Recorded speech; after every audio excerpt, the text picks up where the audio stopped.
Bismillahi masya Allah. Assalamualaikum warahmatullahi wabarakatuh. Allahumma la sahla illa ma ja'altahu sahla wa anta ya hayyu ya qayyum taj'alul hasana idza syi'ta sahla. Laisa kamitslihi syai' wa huwas samiul basyir. Amma ba'd. Perkenalkan, nama saya Hisham Fikri.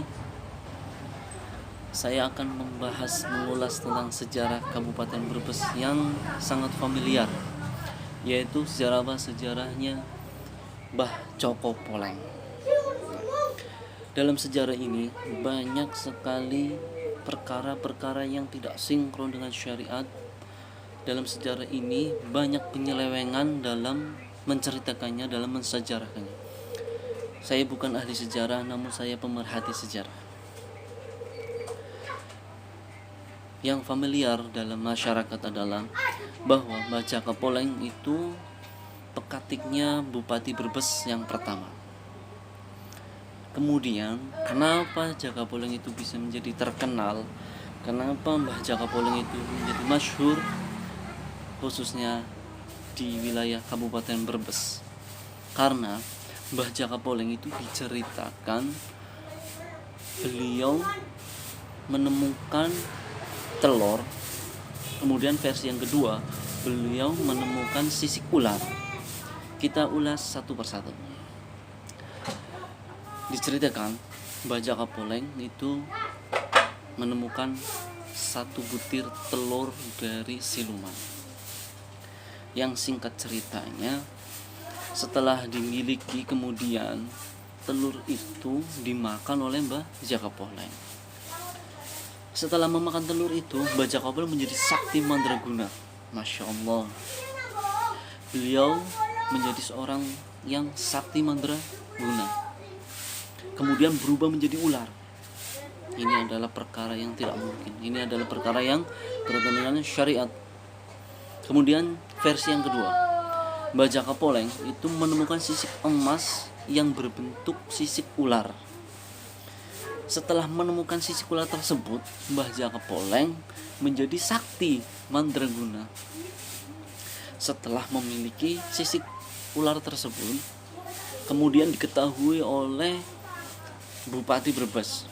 Setelah diketahui oleh Bupati Brebes, maka sang bupati penasaran dengan kebenarannya. Kemudian bertemu dengan Mbah Jaka Poleng untuk meminta sisik ular tersebut. Untuk dimiliki oleh Bupati Brebes. Kemudian Mbah Jaka Poleng itu tetap mempertahankan, tidak mau apabila sisik tersebut itu dimiliki oleh orang lain. Ya, saking mempertahankannya sampai terjadi keributan, maksudnya bukan keributan berkelahi, tidak penjelasan seperti itu. Maksudnya keributan saling rebut.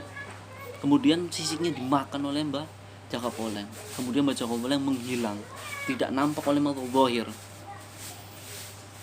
Nah, dua versi ini sama-sama setelah memakan itu berubah menjadi ular. Ini yang bertentangan dengan syariat Islam.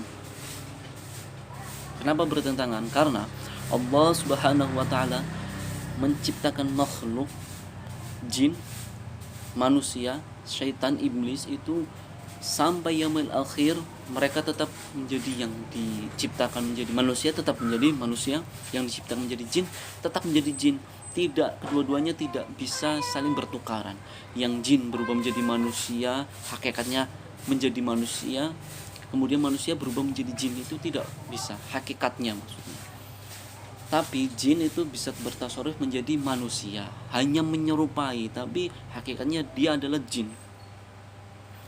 Kemudian Mbah Jaka Poleng dikisahkan berubah menjadi ular siluman. Ini sangat mustahil seorang manusia berubah menjadi siluman adalah jin. Nah, jadi ini sangat tidak real. Kemudian dengan akal sehat pun tidak akan bisa menerima. Karena apa? Seekor siluman atau jin itu cara beranaknya itu bukan bertelur kemudian menetas kemudian beranak, itu tidak. dikisahkan dalam cerita yang familiar dalam masyarakat itu telur tersebut dimiliki oleh ular siluman.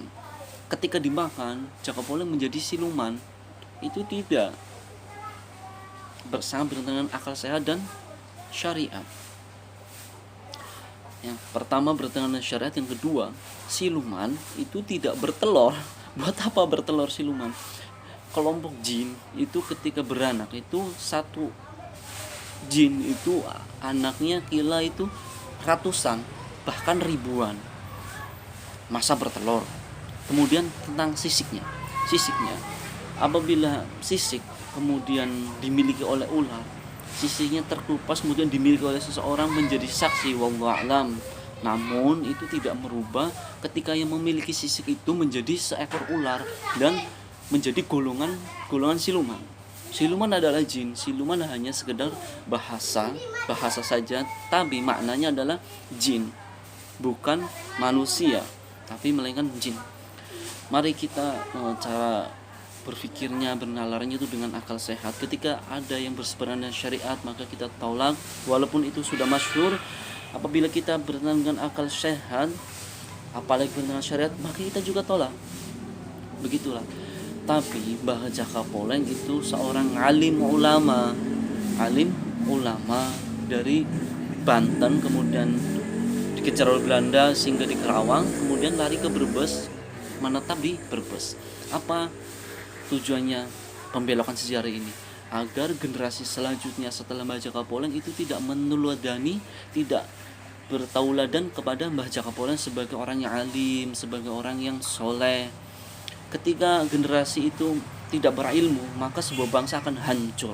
Itulah tujuan pembelokan sejarah tersebut, yang katanya itu ulah dari Belanda membelokkan sejarah tersebut agar generasinya tidak menjadi santri, karena Belanda itu paling takut dengan santri.